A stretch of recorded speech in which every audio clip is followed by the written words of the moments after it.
Hello everyone, it's a video here just to help you guys out with the ATEMU device installation. This one is specifically in relation to the JZS161 2JZ GTE or Aristo, it's more commonly known.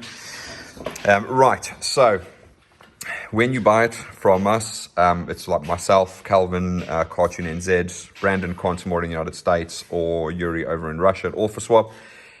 This is what you will get. And these are the instructions that I've posted up, and these are just sort of, I've made specific instructions for each and every vehicle, with the main front page just being sort of the generic wiring, all right? So these are what you can either download from there, or if you purchase from me directly, I send these out via email to you guys when you purchase. So starting on the first page, just the basic wire colors.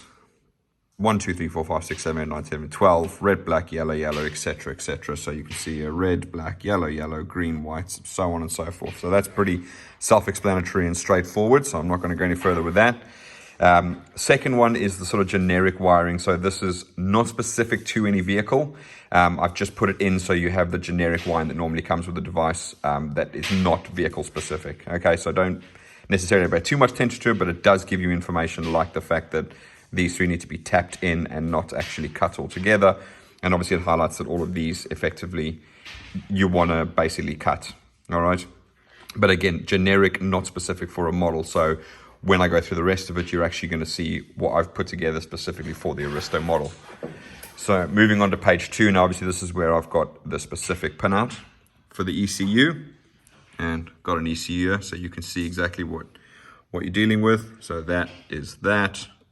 Obviously that is that, and so on and so forth. I'm not going to go on for that. Right, so just moving on the instructions. So number 1 is please note you must only tap or splice into the NE plus wire. Now that basically is because without the NE plus wire, that's your crank sensor. Your engine's not going to run without it. So if you come to install it and it doesn't start looking there. See if possibly you have cut the wire or you've broken the wire in some way and obviously no longer getting a crank signal. All right. Number 2. Please note you must cut the SDP wire, also cut NCO and SP2 wires. So again, these are basically the wires that are no longer any relevant. They're only to do with the gearbox. Now, you can obviously de-pin them. Cut is just the easy way of doing it. I'll do a video when I get a chance to actually show you how to de-pin the plugs, but I'll briefly sort of explain here as well at the end. And so NCO, SP2 negative, those are the ones you're not going to use. It's the other side of the speed sensors, both input and output. And the STP wire, the reason we ask you to cut that is because it's the brake light switch, and the brake light switch has 2 wires. STP gets 12 volts when the brakes are pressed, and ST1 negative gets 12 volts when the brakes are not pressed. So both of those wires are going to be cut and altered in some shape or form. We have noticed problems with the ECUs if STP and so on are left alone and they are connected and they do work as they normally should. So yeah, definitely do that. That's important. Number 3, please note you must cut all wires apart from P2 and L. Now, this is where I've put it in, and obviously the way that I do it is I de-pin everything. So although I said cut all wires apart from that, you do need to cut all of them, but if you're going to de-pin it, those are the important ones that we're going to deal with. P2 and L are pretty much the only thing left over from the gearbox, apart from obviously, you know, SP and so on, that we're going to be working with. So it was in relation more to the gear indicator wires. What I mean by gear indicator wires is if you have a look here, you've got 3, you've got drive, you've got park, obviously you've got reverse and so on and so forth. I'm not going to go through all of them, but that's in relation to the gear indicator wires. So in other words, the 12 volts of the selector sends the ECU to tell the ECU what gear it's in. So park is obviously part of it. It's effectively the second yellow one, number 4. So that's going to connect to park. All right. And the reason I say leave 2 and L is because we find variations between whether you connect 2 or L, and some people have found it feels better connecting L instead of 2, etc., etc. So I always say to leave those 3 available so you can test out and see which works best for you. So next one. Now, this is big in relation to the brake system, so please note you must cut and supply ST1 with an ignition 12 volts. So you can use the same ignition 12 volts, in which case, in our case, obviously I've just highlighted plus B or B2. They're both exactly the same. So you can use that 12 volts, splice into that 12 volt to supply both the ST1 negative and the device itself. Okay, and here's ST1 negative over here. All right, so that's in your 28 pin plug. Okay. Now, the resistors, which are over here, these are what we supply you if you purchase from us. All right. These are to get rid of the codes for SLU, SLT, and SLN. All right. So this is only really important if you want to get rid of the codes. These don't affect performance, so you don't have to get rid of them. If you are wiring in a swap and you're not going to do a check engine light, or you just don't care really, no problem. Don't install them. It's not going to affect the performance. We always install them on things like IS300 or IS200 plug and play harnesses, because obviously we want the check engine light to work as it should. And if you don't have those connected, then you're going to get a check engine light for those 3 codes, and that's going to cause you an issue. So that's just to bear in mind, not necessary, but if you don't want a check engine light to be on, you're going to connect those. And it is incredibly simple. All you're basically going to do is you're going to come to your 17-pin plug here. There's your SLT positive and negative, SLN positive and negative, SLU positive and negative. All right. So effectively, all you're doing is taking a resistor. You're going to connect SLT positive to there, SLT negative to there, SLN positive to there, SLN negative from there, SLU positive, SLU negative. Straightforward, nice and simple. The resistors do get incredibly hot, so they're not suitable to go inside the actual ECU box. Okay. And just to move over to the notes section here. So these are the DTCs that you'll find on an OBD2 port for those particular ones. SLT, SLU, and SLN is 1755, 1760, 1765. All right. So again, incredibly hot. Do not put in the ECU box or you are going to have a bad time. What you can do is, if you're not going to completely remove the actual automatic gearbox, obviously when we build harnesses, we completely remove all the gearbox wiring from the harness altogether. But if you're not going to do that, you can find your solenoid plug, which is usually at the back of your gearbox. That's where you'll find the SLN, SLU, and SLT. And you can take those wires there, cut them off the solenoid plug, and attach the resistors and just sort of mount them into the tunnel or wherever you want, basically. They'll get nice and cool, loads of airflow, no problem at all. Okay, so those are the resistors. And so just to recap, really nice and easy. All you're going to do, SLT positive, negative, SLN, SLU, straightforward. And those are 2 you're going to cut. And then obviously you've got your main top ones over here. So you'll see where I've, as they say, prepared one earlier. So there you'll see I've pushed them in for you. All right. Now, once you've got all wired in, so, sorry, before I forget, that's going to go to your plus B. All right. And earth, in order to avoid sort of electrical noise, we advise that you connect it to E1. Okay, so E1 is obviously a wire that is in the ECU itself. All right, and it is right there next to E2. So literally right here in the bottom, it'll be. Okay, so that's the one you're going to tap into for the black wire. Plus B is the one you're going to tap into for the red wire and for your STP or ST1 negative over there. And that's going to sort that out.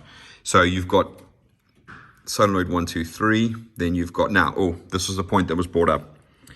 On the Aristo, it's not labeled as solenoid 3. It's labeled as solenoid D. And that's to do with the Tiptronic that they run. So it just gives a different name. If it was anything else, it would be solenoid 1, 2, 3, and then 4. So that's absolutely fine. So you're just going to cut that. In relation, which I think a customer was having an issue with in terms of here, it's obviously got it's got reverse neutral drive 4-3L. Now, I think this one had like a 1 you said VVTi in mind with the 5-speed auto, not with the 4-speed auto.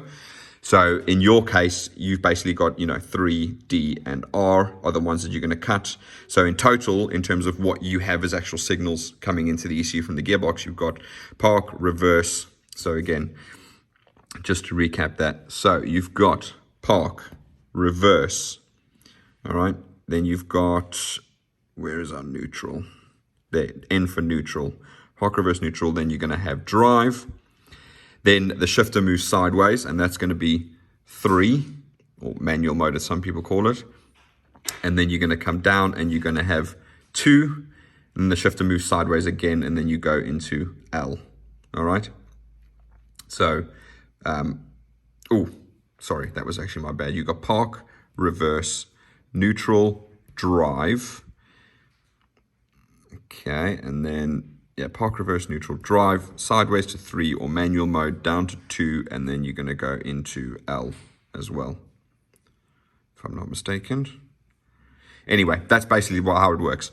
So those are the ones you're going to cut. Park you're going to take to the device, then drive, reverse, 3, and then 2 and L you're going to keep open, N you're going to cut, and 2 and L you're going to keep open for the device to actually work with it like that. All right. Now, as you can see here, when we install them, I obviously actually terminate all of the wires. So these are the correct ECU terminals just to go straight in here. If you do want that, and you do come to us, it is an option that I can give you. Just specify to me and say, hey, I would like it all terminated, because I'm willing to obviously deepen all the wires and go from there. So it's really, really nice and simple and straightforward. So I just left a couple out so that I can actually show you exactly how it works. So if I just remove these plugs to get access to them. So let's have a look here. Let's see what we got. So we're gonna have park. So let's go down here. So coming along, looking at our wiring here, we've got yellow for park. So I can count here, I've got red, black, yellow, which is going into 2. So there's my park. So all I'm gonna do now is come along here. Now have a look down here. We're gonna have park, which is gonna be in this corner over here. So you can see again, it's over there. So it's gonna be 1, 2, 3 from the inside. And flick that around, just push that in.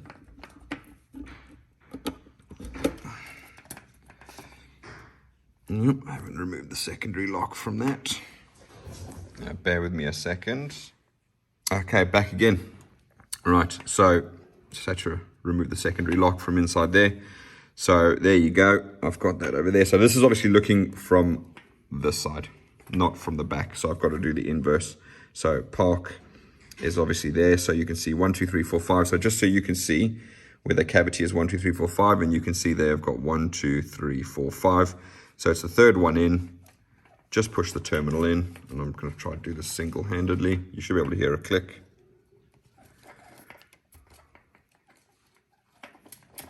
It's not working for me. Let me try. Oh, there you go. Heard the click. All right. So if you do want to go to the route of actually deepening all the pins, and us supplying you this with the ECU terminals already terminated on it, not a problem. Just let us know and we can do that for you. I've put ECU terminals on here because the way that I do it is I'll actually use unused pins in the top row here when you remove all the gearbox stuff, and I'll actually join the power and earth and everything internally inside the ECU, just to keep it nice and neat looking. So that is your crank signal there, ground, and power. So you can see I've got it terminated. I use excess pins and I join it inside the ECU itself. All right. So once you're all done, and obviously you're actually up and running now, you're then going to see this little LED down here that's going to flash. All right. When the engine's running, okay, basically what you're going to see is just a consistent flash. That's going to tell you that it's getting the RPM signal from the crank sensor, and that'll be fine. With just the ignition on, you're going to be able to see the modes. So the modes basically work like Morse code. So it'll flash once, pause, and that'll indicate you're in mode 1. And you've got a little button inside here, small screwdriver, give it a press, and it'll go through the mode. So it'll go 1, and then you press it, and then it'll go 1, 2, pause, 1, 2, pause, and so on. So those are different modes. So this is what we mean when we say the modes, and you've got 5 of them all together. And it basically changes the relationship between the input speed sensor, which is your NCO, and the crank and what we output on that. So it does have slight changes on there. People have noticed variations between vehicles from 1UZ to 2JZ to et cetera, et cetera. Also in relation to whether you connect 2 or L. So these are all the sort of little sections that we have down here in the bottom. All right. So the other thing to take note of is if you're looking in a diagnostics machine, what you're looking for is exactly what it says here. So if the RPM is below 800, this device is putting 12 volts out to park. All right. Once you go above 800 RPM, it's then going to output to this wire, which is going to go to 2.